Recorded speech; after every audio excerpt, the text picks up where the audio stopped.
যুক্তরাষ্ট্রের বিখ্যাত যুদ্ধযান max pro MRAP কিনতে যাচ্ছে বাংলাদেশ। বাংলাদেশ বিমান বাহিনীর জন্য আর্মার্ড ভেহিকেল MRAP কেনা হচ্ছে। এই সংক্রান্ত একটি টেন্ডার ইতোমধ্যে ইস্যু করা হয়েছে। বাংলাদেশ বিমান বাহিনীর কন্টিনজেন্ট সমূহের নিরাপত্তা নিশ্চিত করার জন্য এসব আর্মার্ড ভেহিকেল ও কাউন্টার IED সিস্টেম কেনা হচ্ছে। ধারণা করা হচ্ছে সেনাবাহিনীর মতো বিমান বাহিনীও যুক্তরাষ্ট্রের বিখ্যাত ম্যাক্স প্রো MRAP কিনতে যাচ্ছে। আমেরিকা এসব এপিসি ব্যাপক হারে ব্যবহার করে।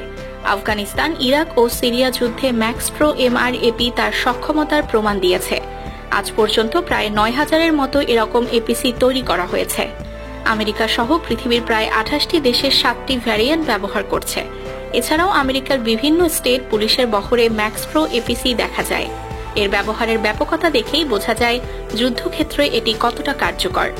ম্যাক্স প্রো ইন্টারন্যাশনাল সর্বমোট ১০ জন সৈন্য পরিবহন করতে পারে। ঘণ্টায় ১০৫ কিলোমিটার গতিতে ছুটে চলতে সক্ষম এই ভেহিকেলটি। বিস্ফোরণে চাকা পাংচার হয়ে গেলেও এটি সর্বোচ্চ ৬০ কিলোমিটার গতিতে চলতে পারে। এছাড়াও এটি আরপিজির আঘাত থেকে রক্ষার জন্য আর্মার প্লেট ব্যবহার করে থাকে। আরপিজি বাদেও ১২.৭ এবং ৩০ ক্যালিবারের গুলি প্রতিরোধ করতে পারে।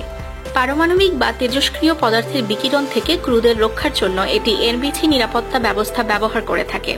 সৈন্য পরিবহন ছাড়াও এই MRAPর পদাতিক বাহিনীকে ভালো ফায়ার সাপোর্ট দিতে পারে।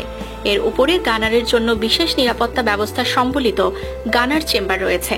এটি 12.7 ও বিশেষ ক্ষেত্রে 30 মিলিমিটার ক্যালিবারের মেশিনগান বহন করে থাকে ক্রুদের নিরাপত্তার জন্য। এই ম্যাক্স প্রো MRAP অন্যান্য প্রচলিত এপিসি থেকে আলাদা, কারণ এর পেটের বা বডির নিচে থাকে ভি শেপ আর্মার। এই আর্মারের মাইন সহন ক্ষমতা বাড়িয়ে দেয়। এই আর্মার ভি শেপ হওয়ায় দরুন মাইনের আঘাত পুরোটা এক জায়গায় না লেগে তা ছড়িয়ে দেয়া হয়, যার কারণে আর্মার ও ভেহিকেলের ক্রুরা অক্ষত থাকে। সব মিলিয়ে বাংলাদেশ বিমান বাহিনীর জন্য খুব কার্যকর অস্ত্র হয়ে উঠবে এবং আমাদের সেনাদের মূল্যবান প্রাণ রক্ষা করা যাবে।